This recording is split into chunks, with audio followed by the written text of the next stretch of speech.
అక్కడి నుంచి విధ్వంసం ప్రారంభమైంది. నెక్స్ట్ ఇది మీరు చూస్తే 19 పవర్కి వచ్చాడు. First act was destruction of Prajavedika. No return orders, no accountability, జవాబుదారీతనం లేదు. ఒక చిన్న ప్రాపర్టీ కొట్టాలన్నా నిర్ణయం చేసేటప్పుడు ప్రాపర్ ప్రొసీజర్ ఫాలో కావాలి. ఎలాంటి ప్రొసీజర్ ఫాలో కాకుండా ఇది చేయడం. అక్కడి నుంచి 3 రాజధానులు అనౌన్స్ చేయడం, ఆ నుంచి బీసీజీ రిపోర్ట్ ఒకటి తేవడం, జిఎన్ రావు కమిటీ వేయడం, కేబినెట్ సబ్ కమిటీలు వేయడం, ఎన్ని విన్యాసాలు చేయాలనో అన్ని విన్యాసాలు చేసి విధ్వంసానికి ఏం చేయాలని అన్ని చేసే పరిస్థితి. ఈ విధంగా ఉన్నటువంటి ప్రజావేదిక ఈ విధంగా తయారు చేశారు. అది అట్లనే ఉంది ఇప్పటికి కూడా.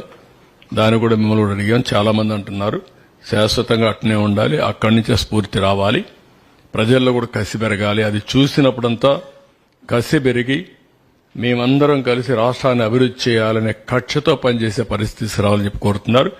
అది కూడా ఒకసారి ఆలోచించే సబబుగా అనిపిస్తుంది. మనం దాన్ని అట్లే పెట్టాల్సిన అవసరం ఉంది. హైదరాబాద్లో నేను ఒక రాక్ గార్డెన్ పెట్టా. భవిష్యత్తు తరాలు చూడాలంటే ఈ ప్రాంతం ఏ విధంగా ఉందో ఆ రాక్ గార్డెన్కి పోతే ఈ విధంగా రాళ్లుండేటివి, ఇక్కడి నుంచి ఈ మహానగరం వచ్చిందని చూడడానికి ఆ రోజు పెట్టాం. నెక్స్ట్ ఇక్కడికి వచ్చినప్పుడు 1631 రోజులు. ప్రపంచంలో ఎక్కడా ఇంత ప్రొటెస్ట్ ఉండదు.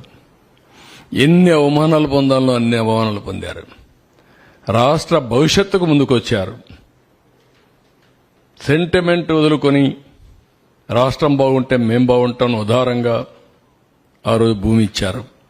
భూమి ఇచ్చిన వాళ్ళు రోడ్డు మీద పడ్డారు. ఎన్ని అవస్థలంటే ఇలాంటి అమ్మాయిలందరినీ, మహిళల్ని ఎంత అవమానం చేయాలంత అవమానం చేశారు.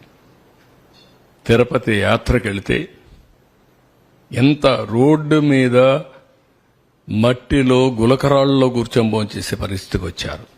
పక్కన హాల్స్ కూడా ఇవ్వనీయకుండా చేశారు. ఒక రాజకీయం కాదు, ఊర్లోకి పోతే ఇది చేశారు.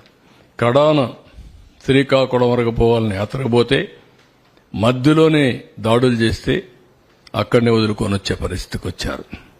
ఎక్కడ చూసినా రాళ్లతో వీళ్ళ ఇష్ట ప్రకారం చేశారు. ఇవాళ త్యాగం ఊరికే పోదు.